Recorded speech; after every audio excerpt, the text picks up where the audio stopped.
မင်္ဂလာပါဒီကနေ့မှာတော့လိင်ဆက်ဆံမှုမှာကောင်းမွန်တဲ့အပိသက်မရနိုင်တဲ့မိန်းကလေးကိုစိတ်ကျေနပ်အောင်လိုပင်ဒီအကြောင်းတင်ဆက်ပေးခြင်းပါတယ်မိန်းကလေးတွေအရင်ကြိုင်အောင်အမှန်တကယ်စိတ်ကျေနပ်အောင်လိင်ဆက်ဆံပေးဒီအကြောင်းပြောပြမယ်နော်ပျော်ရွှင်တဲ့လိင်ဆက်ဆံမှုလမ်းညွှန်များပါရှင်အမျိုးသမီးများအနေဖြင့်လိင်ဆက်ဆံတဲ့အခါမှာစိတ်ကျေနပ်မှုအပြည့်အဝမရဖြစ်တဲ့ကြတော့သဘာဝပါပဲဒါပေမဲ့အမျိုးသမီးတော်တော်များများကတော့အဆိုပါကိစ္စကိုပြောလိပြောထနေပါကြပြီ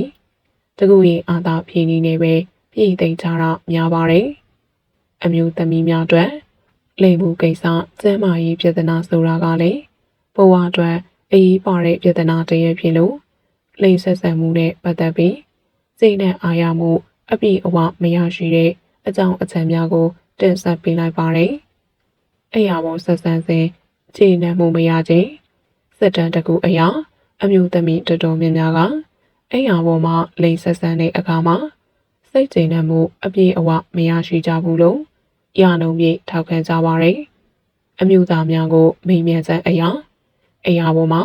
အမျိုးသမီးများစီမှတောင်းတကြတဲ့ဆက်ဆံနည်းတွေကတော့ပါစပ်ဖြစ်လိမ်ဆက်ဆံခြင်းနဲ့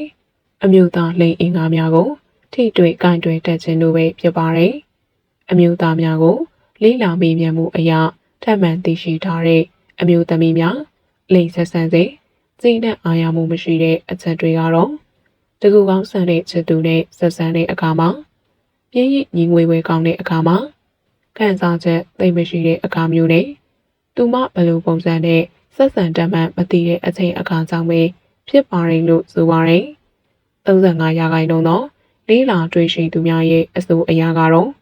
အမျိုးသမီးတွေအနေနဲ့လိင်ဆက်ဆံစဉ်တိတ်ဆိတ်ငြိမ်သက်တဲ့အခါဒါမှမဟုတ်စိတ်အားထက်သန်မှုမရှိတဲ့အခါမျိုးတွေမှာတွဲဘက်ဆက်ဆံသူရဲ့လိင်ဆက်ဆံမှုကိုမကြိုက်လို့ဆိုပါတယ်။2ရာခိုင်နှုန်းသောလိင်ဆက်ဆံမှုသူအမျိုးသားများရဲ့အဆိုအရာကတော့လိင်ဆက်ဆံစဉ်အမျိုးသမီးများအနေနဲ့အမျိုးသားအင်္ဂါကတင်းကြပ်ဖြစ်မနေတဲ့အခါမှာစိတ်ကျေနပ်မှုအပြည့်အဝမရရှိဘူးလို့ဆိုကြပါရယ်တကယ်လို့အမျိုးသမီးတို့အနေနဲ့ကိုယ့်ရဲ့ကြောင်းတဆင်တက်တန်တရှောင်းနဲ့အခုလက်ရှိအချိန်ထိဘဝတစ်ခုလုံးမှာတယောက်တည်းနေပဲလိင်ဆက်ဆံမှုပြုနေတဲ့ဆိုရင်တော့အမျိုးသမီးအင်ကတင်ကျမှုဟာသူမအတွက်တော့စိတ်မကျေနပ်မှုကိုဖော်ပြတာမဟုတ်ဘူးလို့ဆိုပါရယ်လိင်ဆက်ဆံစဉ်အမျိုးသားမှာအမျိုးသမီးကျေနပ်မှုကိုအာရုံမစိုက်ခြင်းလိင်ဆက်ဆံနေတဲ့အခါမှာအမျိုးသားအနေနဲ့အမျိုးသမီးရဲ့ကျေနပ်မှုကိုဂရုမစိုက်တဲ့အခါမှာလည်းအမျိုးသမီးအနေနဲ့ကျေနပ်မှုသိမရရှိနိုင်ပါဘူးအမျိုးသားများရဲ့အဆိုအရာကတော့လိင်မဆက်ဆံခင်နမ်းရှုပ်ခြင်းဟာအမျိုးသမီးအတွက်လိင်ဆက်ဆံမှုပြုလုပ်တဲ့အခါမှာကောင်းမွန်တဲ့အခြေအနေကိုရောက်ရှိစေတယ်လို့ဆိုပါတယ်40ရာခိုင်နှုန်းကတော့လိင်မဆက်ဆံခင်နမ်းရှုပ်ခြင်းဟာအရေးကြီးတယ်လို့ယူဆကြပြီး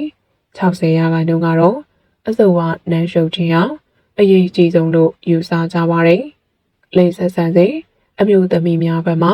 အတူလိုက်ပါမလှုပ်ဆောင်ရင်အမျိုးသားတော်တော်များများကလိင်ဆက်ဆံစဉ်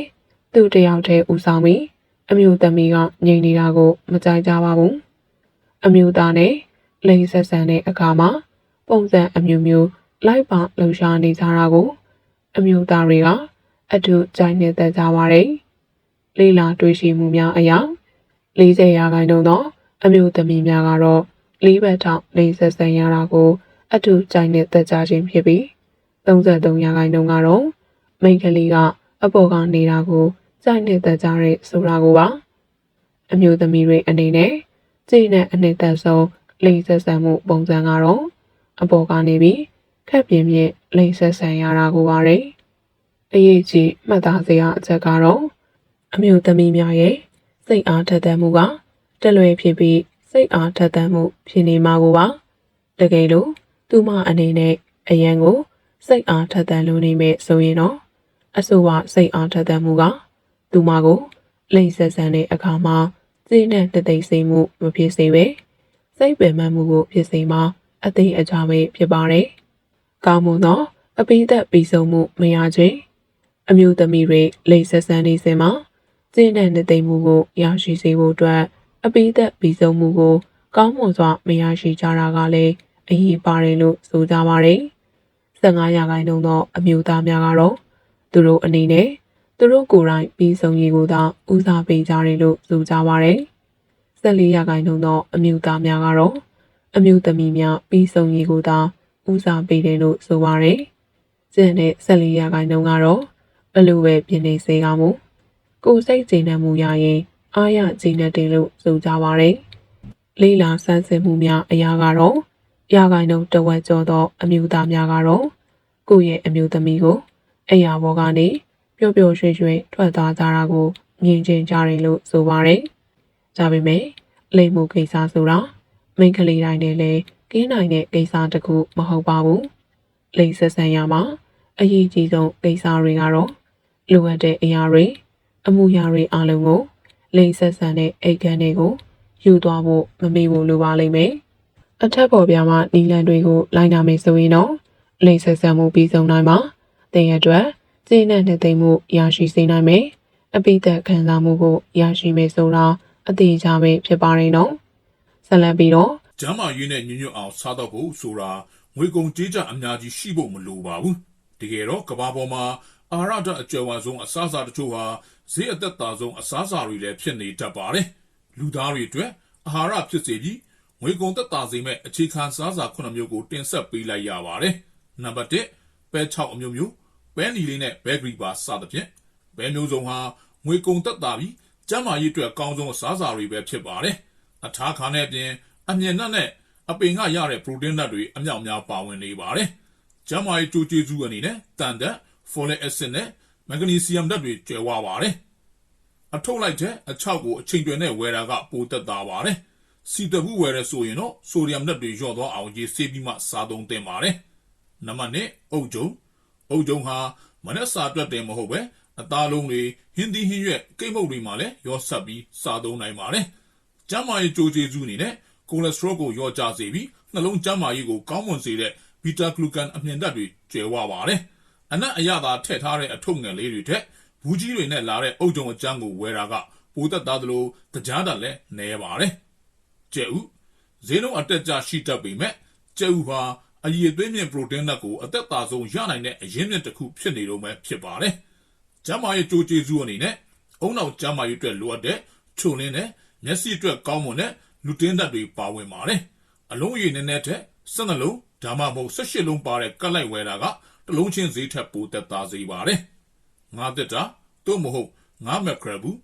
ဆာမွန်လက်ဆက်ဆက်တွေဟာဈေးကြီးပေမဲ့ငါးတက်တာဘူးတွေကတော့အလားတူအာဟာရဓာတ်တွေကိုဈေးနှုန်းအသက်သာဆုံးနဲ့ပေးစွာနိုင်ပါတယ်။ကျန်းမာရေးကြိုးကျေးဇူးအနေနဲ့နှလုံးနဲ့အုံနောက်အတွက်အလွန်အရေးပါတဲ့ Omega 3အဆီဓာတ်တွေပါဝင်ပါတယ်။ငါးတက်တာကိုအယိုးပါစားမယ်ဆိုရင်ကယ်လ်ဆီယမ်ဓာတ်လည်းရနိုင်ပါတယ်။စားတယ်မများဖို့အတွက်တော့စားရည်ထက်ရေသို့မဟုတ်ခရမ်းချင်သီး sauce နဲ့စီသက်ထားတာမျိုးကိုရွေးဝယ်သင့်ပါတယ်။ကစွန်းဥနဲ့အာလူကိုအာဟာရမရှိဘူးလို့ထင်တတ်ကြပေမဲ့အခွန်ပါစားမယ်ဆိုရင်အာဟာရဓာတ်အလွန်ကျွယ်ဝပါတယ်။အာလူအဖြူမှာဗီတာမင် C နဲ့ပိုတက်ဆီယမ်ပါဝင်ပြီးကစွန်းဥမှာတော့ဗီတာမင် A အမြောက်များပါဝင်ပါတယ်။တစ်လုံးချင်းစီရွေးဝယ်တာထက်အိတ်လိုက်ဝယ်တာကဈေးနှုန်း50ရာခိုင်နှုန်းလောက်အထိသက်သာစေနိုင်ပါတယ်။အေးခဲထားသောဟင်းသီးဟင်းရွက်များဟင်းနူတွေပဲသီးသို့မဟုတ်ပန်းကော်ပီစိတ်အေးခဲထားတဲ့အသီးရွက်တွေဟာလက်ဆက်ချိန်မှတင်ချက်ချင်းအေးခဲထားတာဖြစ်လို့တခါတရံလက်ဆက်တဲ့အသီးရွက်တွေထက်တောင်ဗီတာမင်ပိုကျွယ်ဝတတ်ပါတယ်။ကျန်းမာရေးကြိုးကျေးဇူးအနေနဲ့အမြင်တက်တဲ့ကိုခံအားကောင်းစေတဲ့တတိုးဆန့်ကျင်ပစ္စည်းတွေပါဝင်ပါတယ်။ရေခဲသက်တာထဲမှာအကြာကြီးအထားခံတဲ့အတွက်ပုတ်တိုးသွားလို့လွှင့်ပစ်ရတဲ့ငွေအလေလွင့်ကိုကာကွယ်ပေးမှာဖြစ်ပါတယ်။မြေပဲယိုဟာကျန်းမာရေးနဲ့ညွတ်တဲ့အဆီဓာတ်နဲ့ပရိုတင်းဓာတ်တွေကိုအလွယ်တကူရရှိစေပါတယ်။ကျန်းမာရေးကြိုးကျေးဇူးအနေနဲ့ဗီတာမင် E နဲ့နှလုံးအတွက်ကောင်းတဲ့အဆီဓာတ်တွေပါဝင်ပါတယ်။ပါဝင်ပစ္စည်းမှာမြေပဲနဲ့စားတာပါတာမျိုးကိုရွေးဝယ်ပါ။နာမည်ကြီးတစိမ့်တွေထက်တာမန်တစိမ့်တွေကပိုသက်သားသလိုဓာတ်ပစ္စည်းပါဝင်မှုကလည်းပုံနေတတ်ပါတယ်။